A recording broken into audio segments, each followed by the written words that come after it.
Your show will go live in 5 seconds. 4, 3, 2, 1. You're about to hear a revolution in talk radio, Liberty Talk Radio, where the critical thinking will defrag your mind of propaganda-ridden viruses induced by mass media news programming. No BS here, just the facts. And now we present to you America's quintessential iconoclastic anomaly. Wow. In talk radio, your host, Joe Cristiano. Welcome, everyone, to Liberty Talk Radio, America's libertarian voice, broadcasting from our studio in Tulsa, Oklahoma, to around the world. I'm your host, Joe Cristiano, and this is your antidote to popular talk radio. Folks, today we are very pleased to have Darryl Perry with us. He was a candidate for president on the Libertarian Party. He is a freedom fighter and talk show host. He will give us insight today, maybe the trials and tribulations of running for president on the Libertarian Party. And I'd like to get his opinion of what is going on with the Libertarian contestants as we have now, and where he thinks they're going. Darryl spent most of his adult life as an advocate and an activist for peace and liberty. He is an award-winning author and publisher, radio talk show host. He is a regular contributor to several weekly and monthly newspapers. He hosts the daily newscast FPP Radio News and is a regular co-host on Freedom Talk Live. Darryl is a co-founder and co-chair of the New Hampshire Libertarian Party. And today we'd like you to call in with your questions and comments. 646-652-4620. That's 646-652-4620. Press the 1 button so we know you want to break in. All right, we'll take your call. All right, Darryl, welcome to Liberty Talk Radio. Thanks for having me on, Joe. All right, Darryl, I'm going to ask you, and I'm afraid that some of these questions may literally be unfair, but I'm dying of curiosity. Now, I was introduced to you basically when I saw you debating John McAfee and Gary Johnson and the rest of them on the Libertarian debate that was on television. And I thought I felt so refreshed after listening to that debate. I said, this is the way a debate should be. Everyone given equal time, everyone hit the nail on the head, address the questions, no hyperbole, none of this garbage. And I actually felt energized. Now, I have to admit, I'm very prejudiced, right? I was voting for you, right? Now, one of the main reasons I'm voting for you is I love your voice. You have a great radio voice. And my wife says, boy, could you buy his voice? I said, I'm going to ask him if I can buy his voice. But one thing that attracted me to what you were saying is the way that you said it. You not only were firm in your convictions, right? But you had that resonance in your voice where it actually penetrated a person, where you felt that you really understood what this person was saying, and the courage of your convictions was amplified by your voice. And I thought you were doing an absolutely wonderful job. So I wasn't there. I've been to some of the conventions. I wasn't at this one, unfortunately. You would have had my vote, I'll be honest with you. And I'm just saying that that's not just radio talk. Thank you. But Thank you. Let me ask you this. What was your opinion of the Libertarian debate? What was from your side? One thing that I find to be very interesting about the way the debate went, there were rules that were laid out at the beginning, and it seemed as though no one even attempted to follow the rules. The rules were, here's how much time you have to answer the question. Right. And there was a giant clock that everyone could see that was sitting on the floor that counted down. And it seemed though most people on every question went over time. And I knew how much time they went over because the podium I had actually had the timer that after it hit 0, it started going up. Right. That's why at one time I said, everybody else has gone over time. I'm going to go over time too. Okay. And I wound up going, about 15, 20 seconds over. And a lot of people, they've taken the clip of that video and put it online because they were making fun of my bulging forehead veins that, yes, I get really fired up. I've got these veins in my forehead that bulge out. But, I was getting very frustrated with the lack of following rules that were laid out beforehand of here's how much time you have to answer. And there was one question where Governor Johnson went about a minute and a half over time. Right. Yeah, he did take a long time. The moderator did not even attempt to ever enforce the rules that were laid out at the beginning. And that's very frustrating, especially, as a libertarian, we agree to private rules. We don't like this whole arbitrary nature to where, government says, here's the rules and you're going to follow because.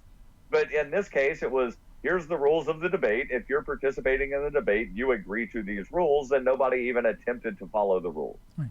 Well, that's interesting because you would think that's the simplest item to monitor.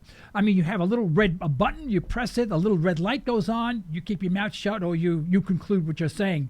It's okay to go a few seconds over because you can't sometimes stop in the middle of a sentence, but you should finish that sentence after the red light comes on and then give the rest of the time to someone else. I agree. Right, and I went back and watched the debate, and there was, I think on the second question, they attempted to enforce the time by having a buzzer go off. And then people in the audience were yelling and screaming, let him finish, let him finish. And so that's when they just stopped even trying to enforce the time. Total anarchy. I love that. It's amazing. That's funny. I've never heard that before. It's total anarchy because total anarchy, people still respect private property That's and right. private rules. You're right. Yeah.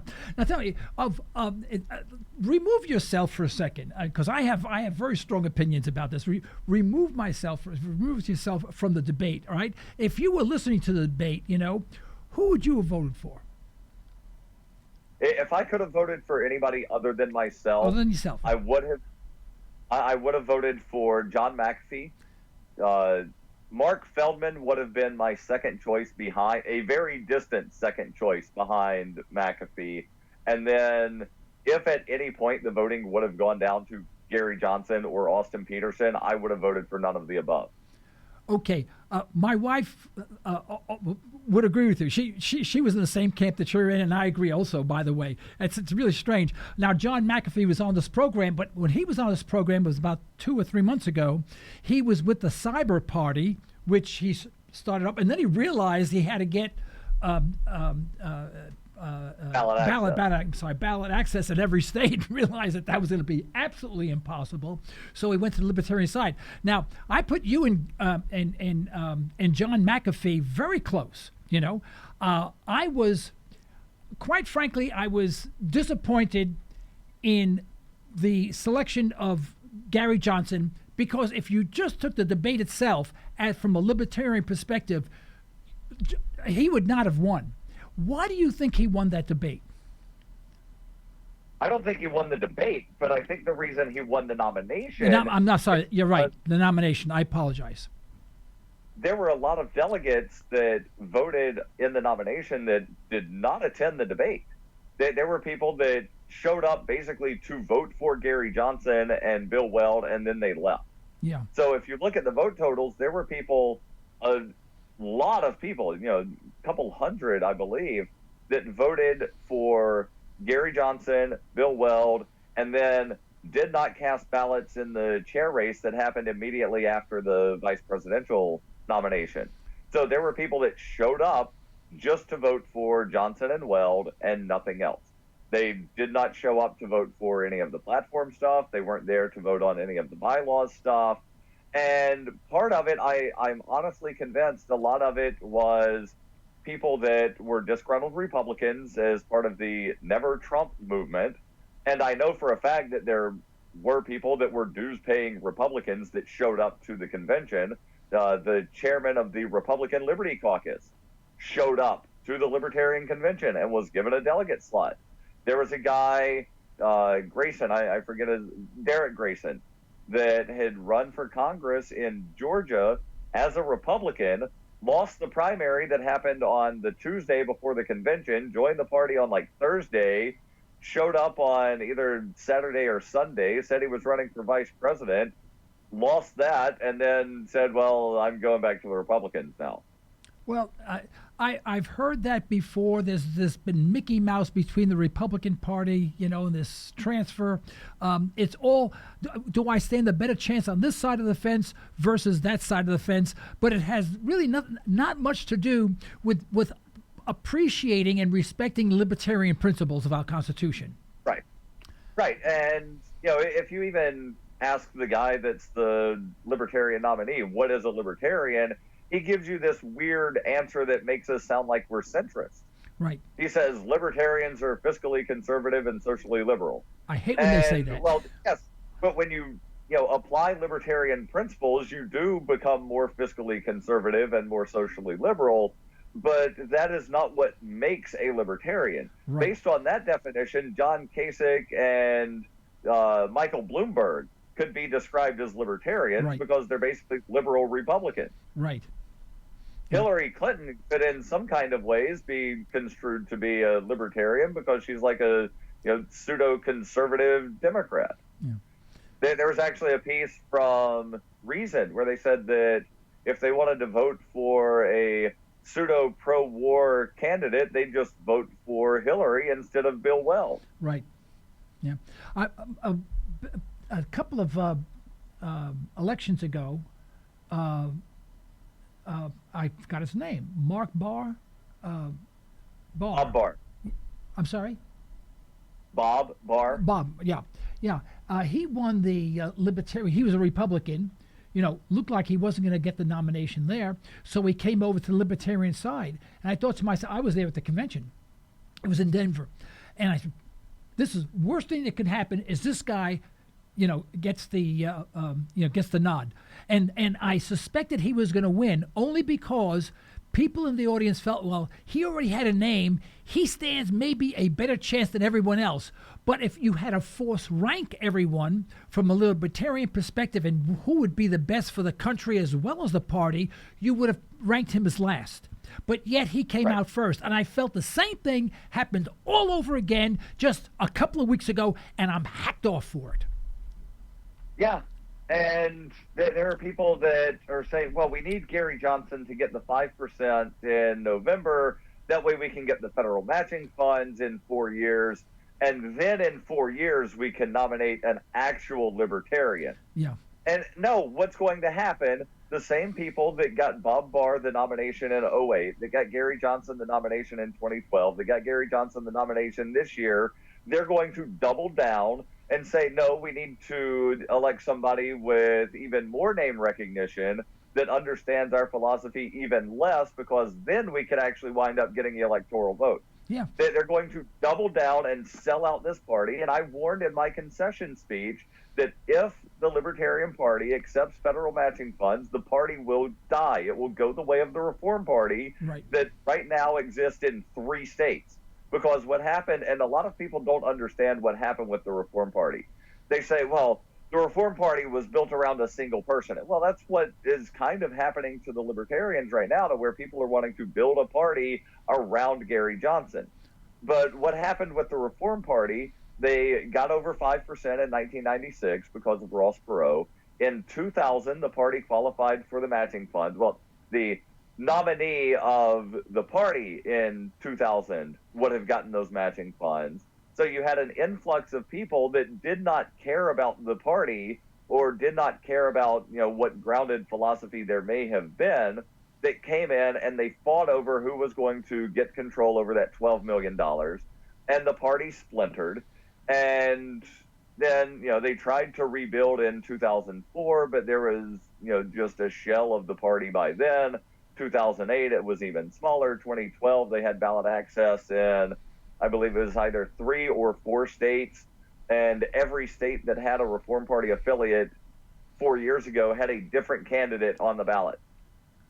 Yeah. This year I thought was a perfect year for the Libertarian Party because everyone, absolutely everyone on both sides of the aisle, as well as libertarians, were waiting for someone to have a strong, clear, concise message. Whether they agreed or not, they wanted this firmness of conviction, right? And the least convincing candidate was Gary Johnson. And I start yelling, and you must have heard me, all the way from Tulsa, Oklahoma, oh, I was yelling, everyone heard me. They can't do this because this was our opportunity. That's why I wanted you to win, or someone like you, or Feldman, or someone, or John Mack, because there was a conviction, there was a firmness in conviction in what they were talking about. And I said, people would gravitate to that. That's what they were looking for. That's why they're voting for the likes of a Donald Trump. But they don't agree with Donald Trump, but they're going to vote for him. Let's give someone that they agree with, who's as firm in their conviction as Donald Trump appears to be, and we can win this election. They blew it again, and I'm hacked off. Yeah, and I've heard people say that, there's not a lot of excitement around the Gary Johnson campaign. And my response is, Gary Johnson isn't even excited about the Gary Johnson campaign. I was on the road, not on the road with the guy, but I debated him at several conventions. I had the chance to run into him. And it seemed to me as though he was going through the motions because he said 4 years ago, if you nominate me this year, I'll run again in 4 years. And so it seems to me that he's just sort of going along with this promise that he made 4 years ago. And he keeps saying that, my only chance is to get in the debates.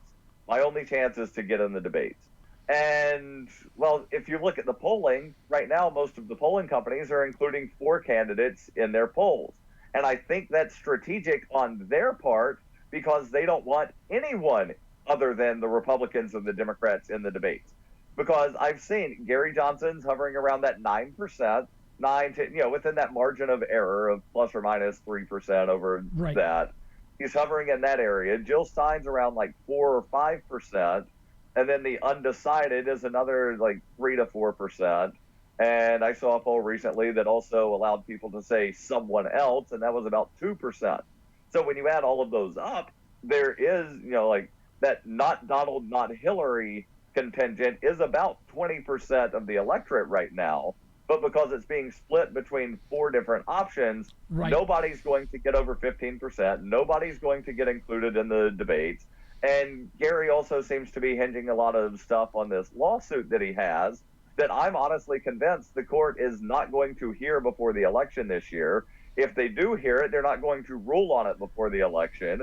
And when they do rule on it, if they rule in favor of the Our America initiative, then the Commission on Presidential Debates will just change the rules to something else to where it's still, the Republicans and Democrats. They could wind up setting the rule to every party that has representation in Congress will have their presidential candidate invited to the debate. And then it's not arbitrary based on polls. Well, I thought this was going to be the year the Libertarian Party made its presence and was included, at least included in the mainstream, if you will. So people would say there's a Republican, a Democrat, and a Libertarian Party. At least their existence will be acknowledged. And by taking Gary Johnson, we blew that. And you want to know something? I'll bet we never have an opportunity like this again. We may never even have an election again the way things are going with this economy. It's going to be total chaos, and people are hungry for libertarians, and they're not getting it. I'm sorry for being so angry. I'm not angry with you. I'm angry with the situation. No, I completely understand. And there are some people that are looking at this with the complete opposite viewpoint. And they're saying, look, Gary Johnson was on CNN last night. CNN held a town hall for the Libertarians. That's never happened before. That's why we need to nominate candidates that water down the principles and water down the message, because then they get the mainstream media attention. But everyone's mad. Everyone's mad as hell. They can't take it anymore. They want to hear the message. They want to hear it. They're screaming for it. And we're saying, no, you're not going to get it. We're going to give you what you always got. So just sit there and don't think. Right. It reminds me of that scene from Back to the Future. Or it might have been Back to the Future 2, whichever one, where Marty's playing the music and he's like, you're not ready for this, but your kids will love it. Yeah. A lot of people within the Libertarian Party are saying the same thing. They're like, oh, you're not ready for this, so we're not even going to give it to you to let you hear it. We'll give you something that you will like, or something that we think you will like. But it's really just, watered down liberty to where it's completely meaningless. If you're not promoting maximum freedom, then it's completely meaningless as far as I'm concerned. Right. Now, I'm going to predict something, and this is gonna sound strange and weird, okay? Because of Gary Johnson, some libertarians are going to vote for Donald Trump because they know Gary Johnson's not going to win. They don't want Hillary. They really don't want Donald Trump, but they certainly don't want Hillary. So you're going to have libertarians jumping ship to vote for Donald Trump so that Hillary doesn't get in. And that's going to destroy all of the groundwork that's been made and all the progress that's been made for the past 6 months. And I just hacks me off because I saw the debates last night. I mean, the town hall last night. My wife and I watched it word for word, and Gary Johnson sucked. And you know who sucked even more than him? William Weld. He actually said, when they asked him about what do you think of Hillary Clinton? She's a fine, upstanding woman. She's qualified for the office. He endorsed Hillary Clinton. A fine person. If I did 1,000th of what she did, I'd be serving 20 years in jail. Other than that, I have no opinion. I did not watch the thing, but I did see where people had shared, some quotes, and I was flabbergasted reading that the question was word association. I'll say something, and you tell me the first thing that comes to your mind. Barack Obama, and apparently Gary Johnson's first thing that came to mind was good guy. Oh, yeah. He said, good guy, good leader. Good. I said, wait a minute. Wait, what planet? I missed this trip. I went to another planet. No one told me I was in another planet. The words war criminal never came up? Yes. Nothing like that. There was, in fact, if I had to characterize the town hall, I would say that was a memento or an advertisement for the mainstream candidates. This was convincing people that you should vote mainstream. That was the most horrible town meeting for the Libertarian Party that we could ever have guessed for. I couldn't believe every answer I disagreed with. Wow. Yeah, we have a caller on. I'm sorry, we have a caller on. I'm sorry, go ahead. We have a call on line one. Could we take that call? Can you hold you? All right. Line one, you're on the air. Your first name, please, and your question or comment, please. Yeah, Joe, this is Lloyd. Lloyd, thank you for calling Liberty Talk Radio. I'm probably one of those libertarians you're talking about that's going to vote for Donald Trump. I was right. The reason is, you see, since I have not voted for a Republican or Democrat presidential nominee in the general election since 1984. Same with me. Yeah. Because when I was in Texas, I would always vote for the Libertarian because the Libertarian Party was represented on the ballot.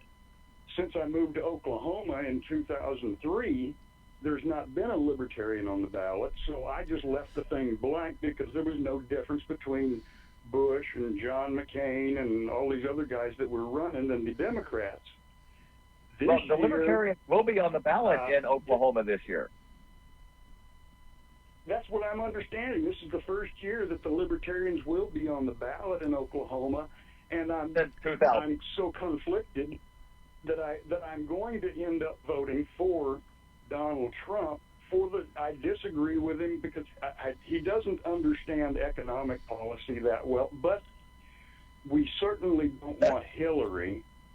And Let me try I cannot do what I've done in the past elections, which is choose neither, because since Judge Scalia died, whoever is the next president is going to appoint the next judge for the Supreme Court. Plus, I think Ginsburg is getting ready to retire. And we know we do not want Hillary Clinton putting in the Supreme Court justices because there goes your Second Amendment right away. Right. Donald Trump does believe in the Second Amendment. And I know, again, in politics, you can say I'm not going to choose none of the above. Kind of like going to the grocery store and you see you're going to get an apple or an orange. And the orange has a big blotch of mold on it, so I know I don't want that. The apple's got a bunch of knots on it, but you can still eat it, but it wouldn't be good. Now, you can just walk out of the store and you will get neither. Unfortunately, in politics, you're going to get either the apple or the orange.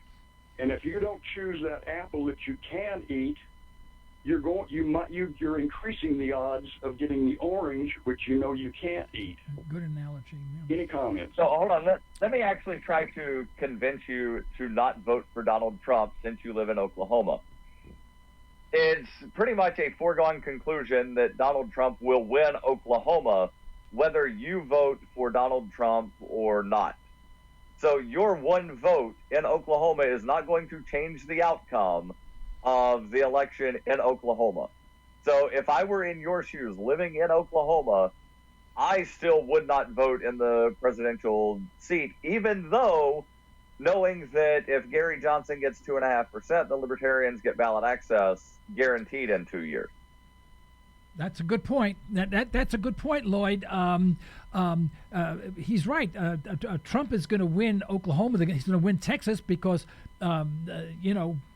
as Texas goes, Oklahoma goes, especially when it comes to guns. And now, I'm not a gun nut. I never have more than 72 firearms in my house at the same time, so I don't want you to think I'm crazy, But I'm a strong gun advocate, very, very strong. I give to all the organizations. I give to the Second Amendment Association, all of that stuff, and I have firearms, and I'm not giving them up. I'll move out of the country before I give them up. And I'm from New York, so I'm not supposed to be speaking that way. I'm originally from Harlem, the streets of Harlem, New York, and the only guns that there were illegal, But now that I'm in Oklahoma, I've been here for 41 years. I have been owning a gun. But he makes a good point, Lord. How do you answer that? Well, that is a viable point in any other election, and I cannot presume that Oklahoma is going to go for Trump. They may, because Eastern Oklahoma is a lot of Democrats, and there's a whole lot of people in Oklahoma. In fact, Ted Cruz was their nominee, and there's a lot of those people that are dead set not going to vote for Trump. And to me, if I were to withhold, and believe me, I'm with you guys, Gary Johnson was the last guy on the list in the Libertarian candidates that I wanted, and especially Bill Weld. But so if I refused to vote for Donald Trump and Hillary Clinton did win Oklahoma, I would really be more mad with myself than allowing Barack Obama to get in and not voting for McCain or Bush, because, again, he's no different than Bush and McCain. Yeah. But Oklahoma's not a swing state. Oklahoma never has been a swing state. Oklahoma is, as far as Republican elections go, Oklahoma is a Republican stronghold, so you don't have anything to fear that your one vote is somehow going to be that vote that changes the election. And again, even if your one vote in Oklahoma did affect whether it was Donald Trump or Hillary Clinton, the chances of Oklahoma being the state that wound up deciding who won the Electoral College is very, very slim. Yeah, I understand that. The same can be said. My one vote wouldn't make much difference on the Libertarian side either. But again, I'm at that point. I've been like Joe. I would love to have the slot up there, none of the above on the ballot. Unfortunately, they have that in Nevada.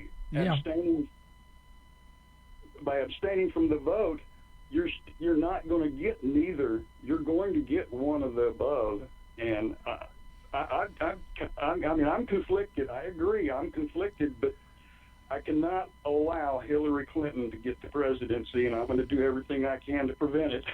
Yeah, but Bill Weld said that she's a fine, upstanding person. She's very highly qualified for the office. How could you disagree? We have a libertarian telling you that. Okay, I'll vote for Hillary then. Okay, Lloyd. Hey, thank you so much for calling in and stirring up the soup here a little bit, because I feel the same way you do. I am just absolutely, I like the word conflicted. I am absolutely conflicted. Thank you so much for calling Liberty Talk Radio. It's about the witching hour. Lloyd, do you have another question or comment?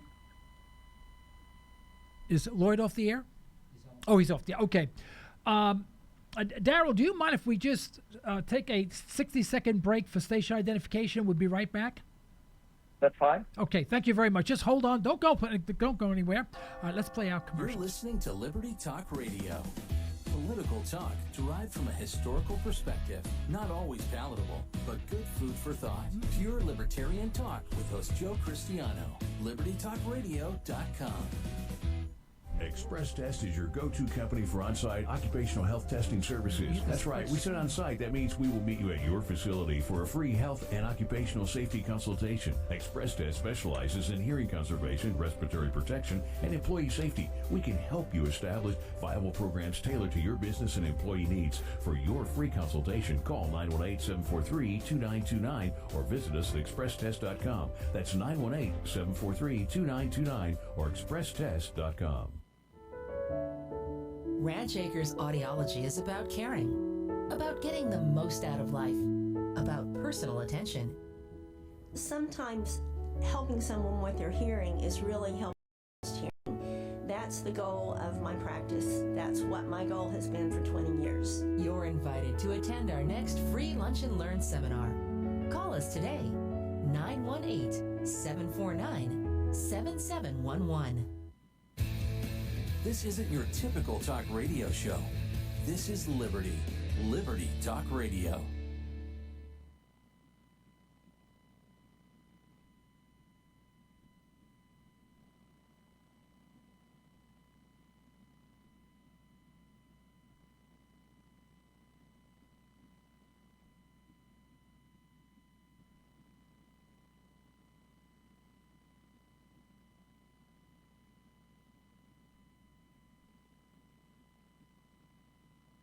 That's going on, and I should say more so than confusion, absolute frustration from people like me who are diehard libertarian freedom fighters.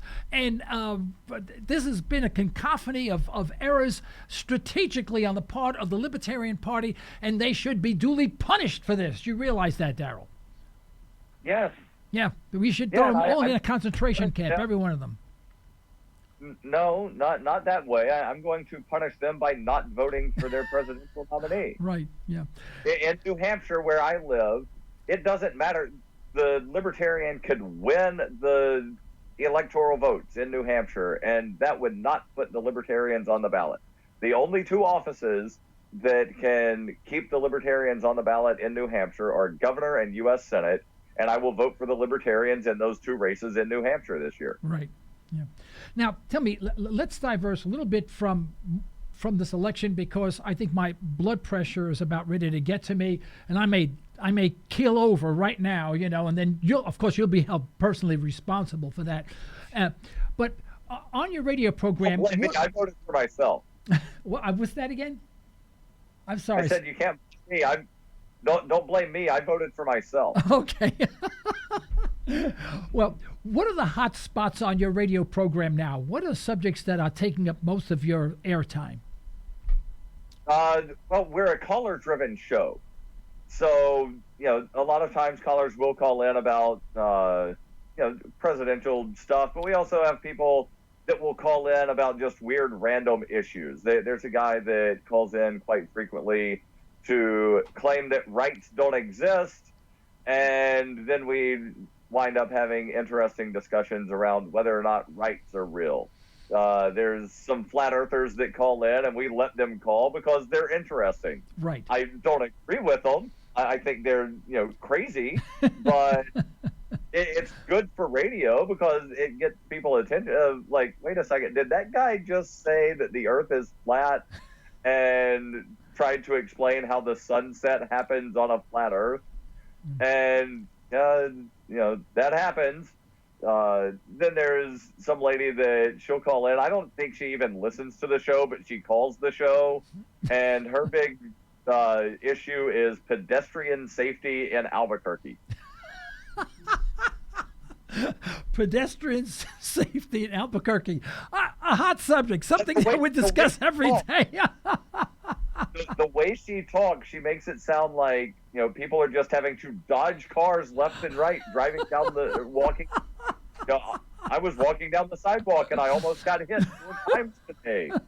and we need to spend millions of dollars to renovate the bus stops because somebody almost got hit at a bus stop because the bus stop's right next to the road. Oh, where else will the bus stop be? You've got to have a stop right next to the road. Otherwise, it doesn't really work.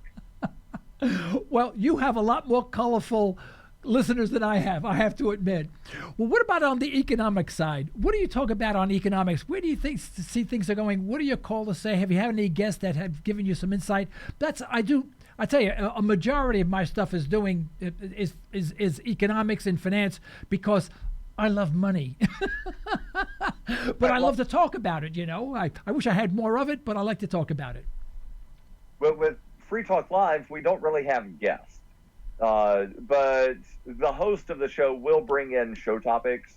And one thing related to economics that is definitely interesting to us, and I think a lot of our listeners, is what's going on down in Venezuela. Right. To where, it's basically Marxism played out to where the store shelves are empty and people can't get stuff, and the government is blaming a website that reports the black market rate of conversion for the Bolivar Fuerte, the strong Bolivar, to U.S. dollar. The official government rate is 10 Bolivar to $1.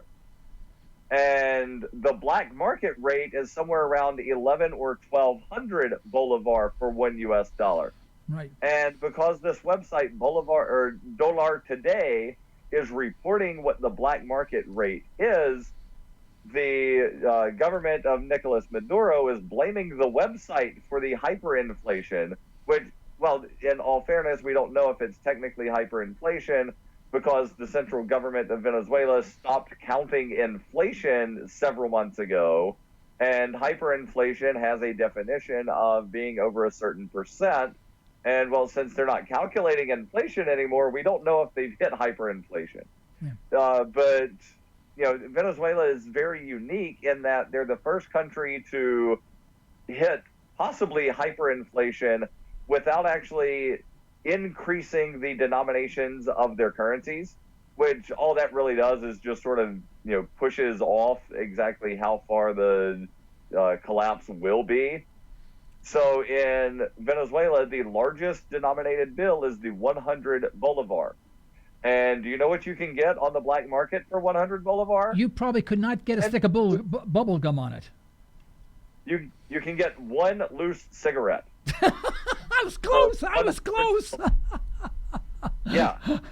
And a lot of people, they'll look at that and they'll be like, wow, that's crazy. And then you look at what happened in New York City, where Eric Garner was killed by police for selling loose cigarettes. That'll teach him, I'll tell you that. So like this guy was choked out and killed by police for the equivalent of 75 cents, which in Venezuela would be 100 Bolivar, the highest denominated currency. And something else very interesting about Venezuela is people are smuggling items out of the country because they can wind up getting more in Colombia for what the product goes for in Venezuela because nobody in Venezuela has money. They can go sell the thing in Colombia for U.S. dollars, bring those dollars in, sell those on the black market for 1,200 Bolivar. Yeah. Now, I understand that Brazil is following suit with Venezuela.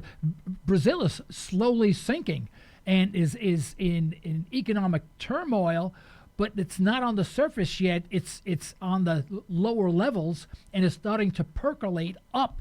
And if Brazil goes, that's big. I mean, Venezuela is not a small country, but it's nothing compared to Brazil. Right. Well, yeah, Venezuela compared to Brazil or even the U.S. is a very small country. And I've heard some of the stuff about Brazil, but not a lot, just because it is sort of that just starting to happen sort of thing. We've also spent a fair amount of time talking about the Brexit or the possible. Right, I was going to ask you about that. Yeah, the possibility of Britain leaving the European Union. And one thing that I find to be very interesting is how little attention Switzerland recently received when they withdrew their application for EU membership. That's right. The only article I Absolutely. saw... There was none, right. Yeah, well, I did see one article that cited something that was written in possibly German. I'm not really sure, and I used Google Translate to translate this article, and of course, Google Translate is not the best thing to use, but I don't speak, no speak a Deutsch, so I had to use what I could, and so it wound up being, fairly broken English that got translated into fairly broken English. And yeah, based on what I was reading, it sounds as though the Swiss parliament voted to withdraw the application that was actually filed like 20 years ago, but the EU just never acted on. Yeah. Now, so my question now becomes, if it took the EU 20 plus years to act on an application for admission, how long will it take them to act on an application to exit? Oh, yeah, that's right.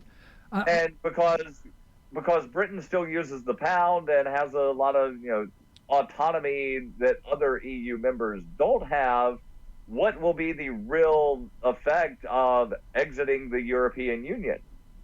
And John Oliver had a piece on this a couple nights ago on his show Last Week Tonight, and he was saying that a lot of the regulations that people in Britain are complaining about would still apply because British companies would still want to do business with countries in Europe. So if the point is, oh, we're over-regulated, exiting doesn't do anything with those regulations because you're still going to have to abide by those regulations to do business with anybody in Europe. Well, I was hopeful that Britain would divest itself from the European Union. I'd like to see all countries divest of it, and I'd like to see true free trade. If I want to buy rubber bands from the Czech Republic, I call them and I order my rubber bands from the Czech Republic, whatever. That's the way free trade should be, and not have these thousands of bureaucrats writing all sorts of regulations who get paid phenomenal amounts of money. No one knows who they are. They're sucking all the money out of the system, and leaving the crumbs for everyone else. I hate that. I hate when people make money for not working and I have to pay for it. That hacks me off. But but it looks like Britain is not going to leave the Union. I have not heard, this morning I heard it looked like they were siding to staying. Have you heard anything recently? I have not had a chance to check the news on that. The polling is actually today, correct? Yes, today, right. Yeah, so well, I guess yesterday. I mean, aren't they behind us or something? Or how does it work? No, they're 5 hours ahead of us. Okay. Me. I'm Eastern time zone, so that's right. Yeah, the 23rd. So yeah, they're voting today, and I'm guessing polls probably close in about 2 or 3 hours from now. So I'll check up on it sometime tonight. Okay. Now, what do you think about the since the most of the socialistic Western world, we don't have a free country. There's not a free country on the planet anymore. They're all socialist, fascist countries. Every side. We are basically a fascist country. We have an oligarchy. It's just a matter of degree. Yeah, it's all and but all of the Western free countries, I hate using that term because it doesn't exist. Most of them have gone to negative interest rates. What shocked the heck out of me is that Switzerland now has the highest negative interest rates. I mean, the bastion of hard currency has the highest negative interest rate in Western Europe. I think it's 1.1%. Now, when I went to school, I took economics courses. In fact, I love economics. I mean, this is what I studied. Most of the people I have on my program have to do with world finance or economics. I have never read anything other than from the clowns that are perpetrating this fraud on us. Anything about negative? It doesn't exist. It's a fig Newton of people's imagination. What's your take on this? What do you think? I actually heard. I heard somebody talking about negative interest rates a couple days ago, and I started thinking, wait a second. So how does this work? Am I punished for putting my money in a savings account? If I take out a loan and I miss a payment, because I know the way, right now, if I have a loan and I miss a payment, then the interest gets compounded and late fees and this. Right. So if they compound the negative interest, then the longer I default, does that mean that I don't owe any money? So, like, how exactly do these negative interest rates work when you compound interest on, negative or on late payments and this? The whole thing, it just seems absolutely convoluted, and it makes about as much sense as, and I don't know if you guys have these in Oklahoma. I've only ever lived in one place that had it, but they call it the Virgin Diamond intersection, to where they have to have red lights on both sides, and then the cars on the right side switch over to the left side to go through the intersection and then switch back to the right. And that would not exist except for centrally planned stuff by some bureaucrat. So negative interest rates in a free world would never exist absent, central planning by some bureaucrat that thinks that they know better than you. Yeah. And still, nobody's been able to answer my question of, do I get punished for keeping money in a savings account? Well, some economists will postulate that since we're in negative interest rates, when you have high interest rates, your money is worth something. So it's logical to conclude as the interest rate goes down, your money becomes has less worth. So what happens when you go to negative interest rates? Does that mean that your currency is worth less? And I agree with that. I think our currency is worthless right now because all it is debt, backed by debt that we could never in a million years pay for.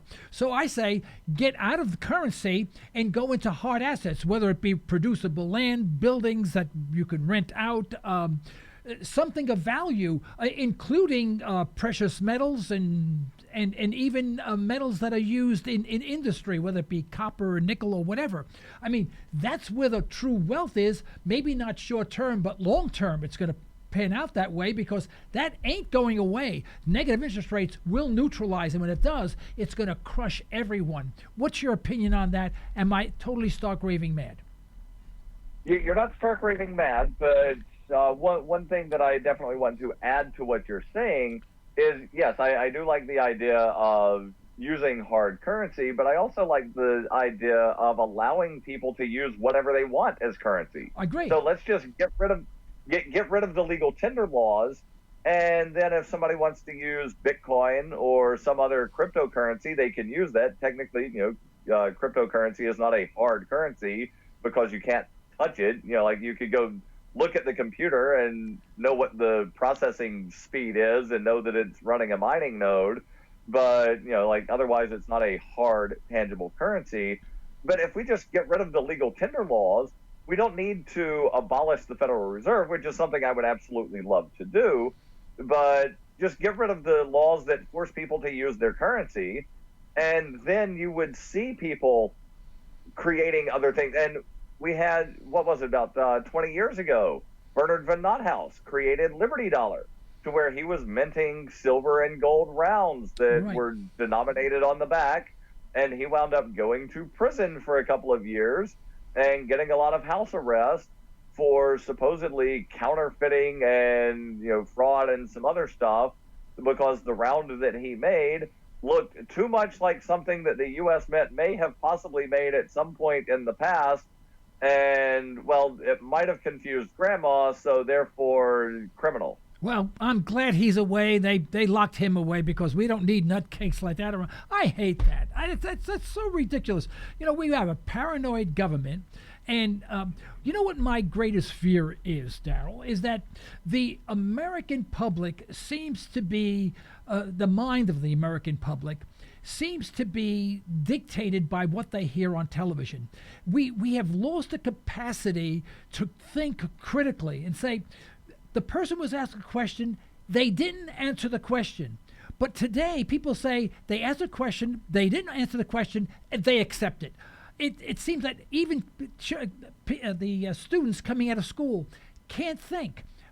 Those people that were voting for Bernie Sanders rally, they went around asking these students at random, saying, tell me, he wants to give you free tuition. Where's the money going to come from?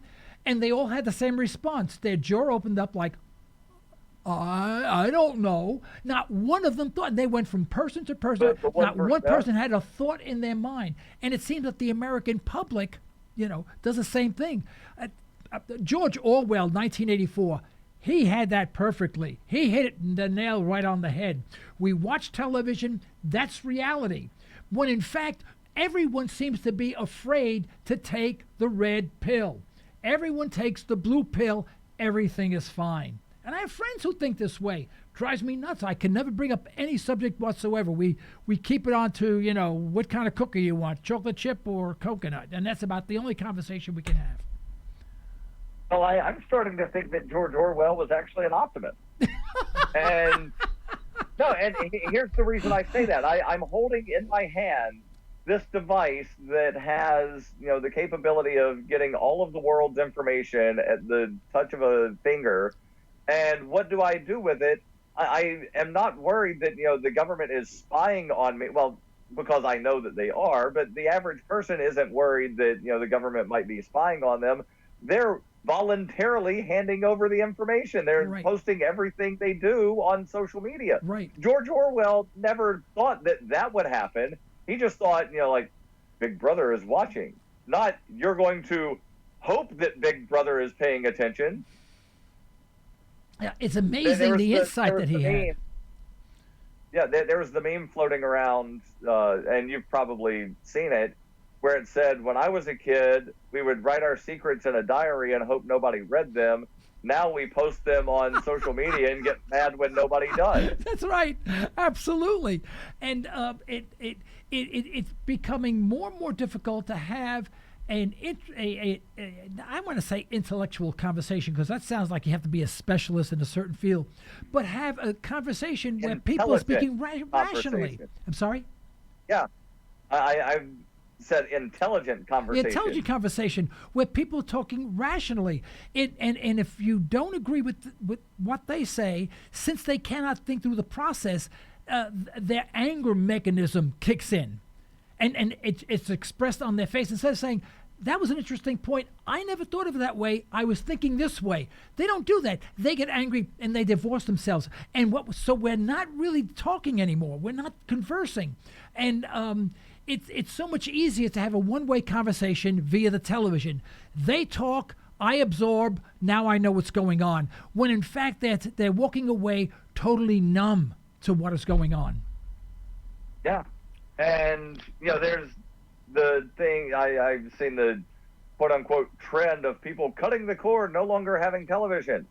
But people are still paying for different television streaming services. People are still paying, $10 a month for Hulu or HBO Now, or I pay for the WWE network because I enjoy watching pro wrestling. Right. But I've not owned a television in, several years. But I will still watch occasionally some stuff. So the whole thing of people are getting rid of their television doesn't mean that they're, reading books or listening to podcasts. Or if they do read books, it doesn't mean that they're reading good books.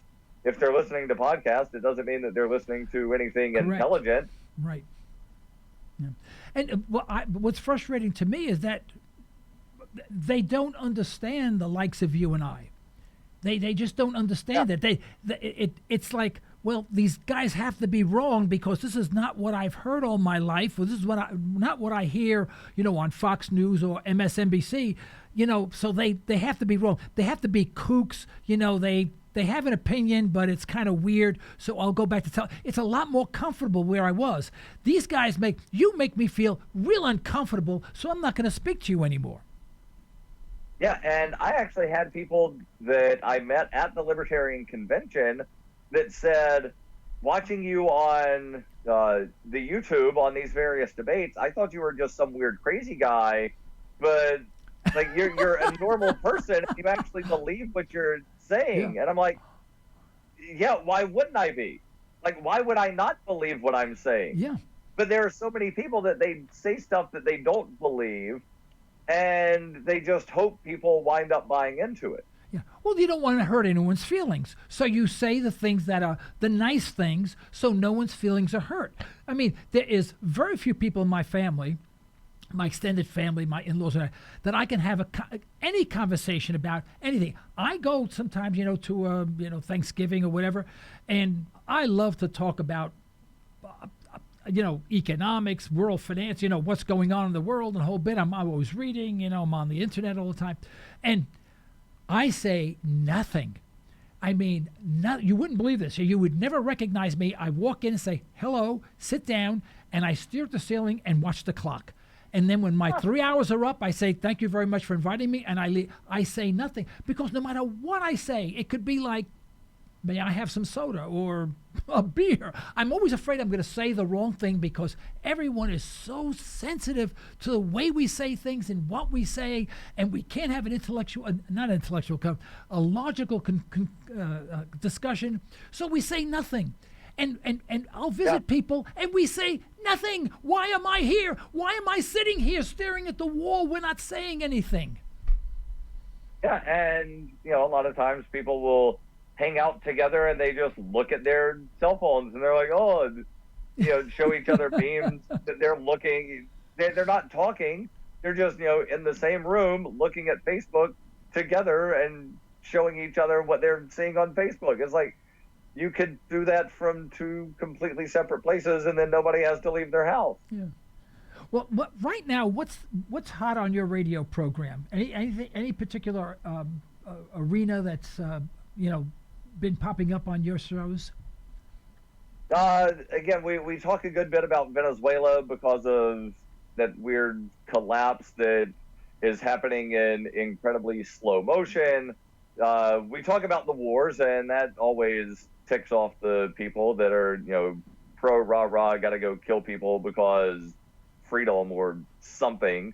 And, because Free Talk Live is syndicated on about 170 radio stations, most of those conservative stations, people are hearing, anti-war messages for the first time, and that really gets their blood boiling. Oh, yeah. There are people that are hearing, get rid of the drug war for the first time in a logical way, and it gets their blood boiling, but it causes them to think. And, there's a lot of people that will call in and say, like, I've never heard anybody say this before, and I've been listening for a long time, and so then I started doing some research, and you guys are right. So, we are, like, the best outreach for liberty that there is, because we're syndicated on, right now it's just over 170 radio stations coast to coast. Wow. Plus Guam.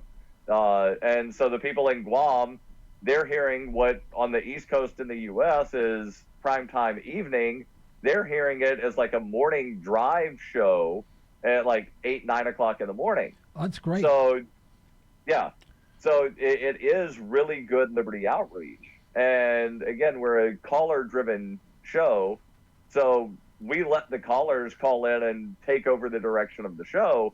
And that's really unusual for not only talk radio, but syndicated talk radio, because most program directors are used to hearing a show or sampling a show to where it's the host talking, and the host talks, and the host talks and talks and talks and talks and talks and talks and talks.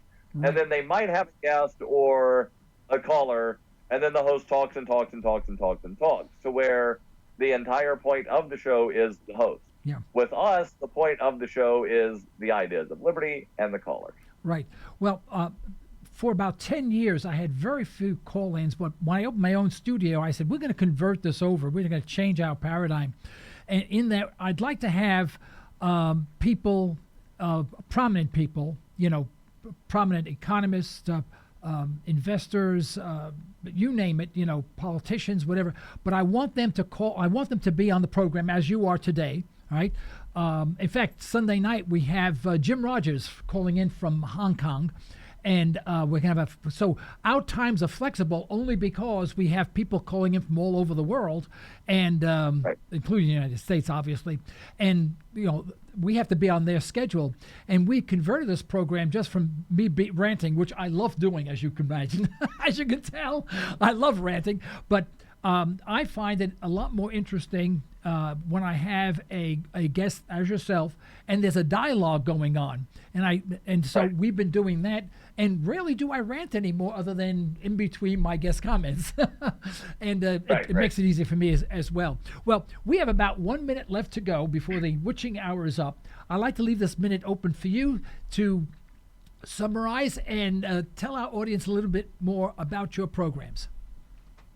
Yeah, so let me actually, if I can, pitch the newest project that I recently launched at the conclusion of the presidential campaign. So something that I've been doing since moving to New Hampshire about 4 years ago is on regular occasions going up to the New Hampshire State House and testifying to various legislative committees. And over the past couple of years, I have basically adopted the election law committee and attended as many of those hearings as I could, testified on as many of those bills, and I've become a bit of an expert in the eyes of the legislators that show up. I've got a better attendance record to that committee than half of the people that are elected to serve on that committee. But what I decided to do was monetize or attempt to monetize what I'm already doing, and that's being a citizen lobbyist, going to lobby for maximum freedom. So I created Liberty Lobby LLC. People can go to libertylobby.xyz to learn more. And because it is basically I'm now a crowd-funded lobbyist, people can make one-time contributions, they can make recurring contributions, and this will allow me to supplement the income that I'm missing when I take days off work to go to the State House. So Liberty Lobby LLC, the website again, libertylobby.xyz, and you can find all of my stuff on darrylwperry.com and Free Press Publications. Darryl, thank you so much for being on our program. You are absolutely invigorating and a delightful guest. We do hope that you accept our invitation to return at a later date. Certainly. And of course, if you ever need a co-host, I want you to call me first, okay? Will do. Thank you, Joe. Okay. Thank you so much, Darryl, for being on our program. Folks, this is the end of today's broadcast. We'd like to thank our sponsors for the financial support, and we'd like to thank you for listening in. You can further the cause of liberty by recommending this program to your friends, and let us hear from you. Our email address is comments@libertytalkradio.com. Remember, as my wife would say, you're either allowing your liberties to be taken away or you're striving to protect them. Unfortunately, there is no middle ground. Until next time, this is Joe Cristiano. You've been listening to Liberty Talk Radio. Stay well. Stay tuned.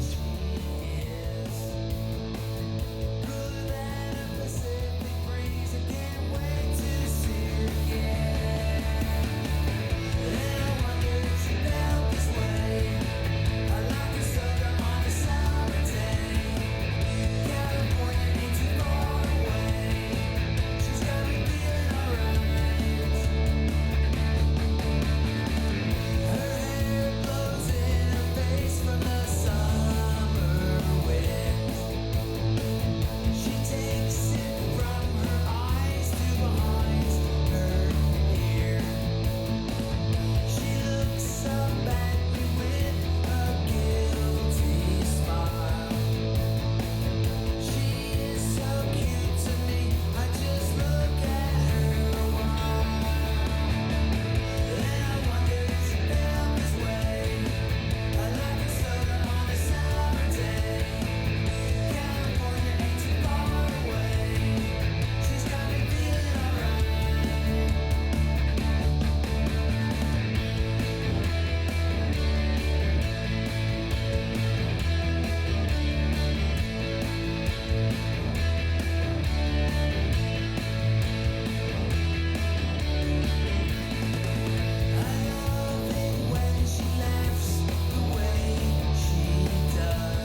State House.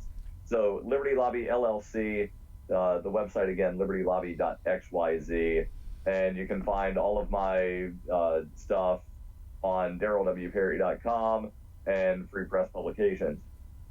Darryl, thank you so much for being on our program. You are absolutely invigorating and a delightful guest. We do hope that you accept our invitation to return at a later date.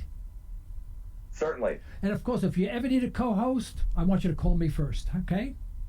Will do. Thank you. Okay. Thank you so much, Darryl, for being on our program. Folks, this is the end of today's broadcast. We'd like to thank our sponsors for the financial support, and we'd like to thank you for listening in.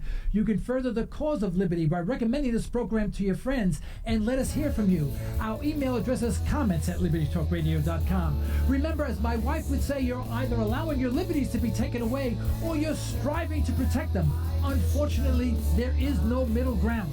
Until next time, this is Joe Cristiano. You've been listening to Liberty Talk Radio. Stay well. Stay tuned.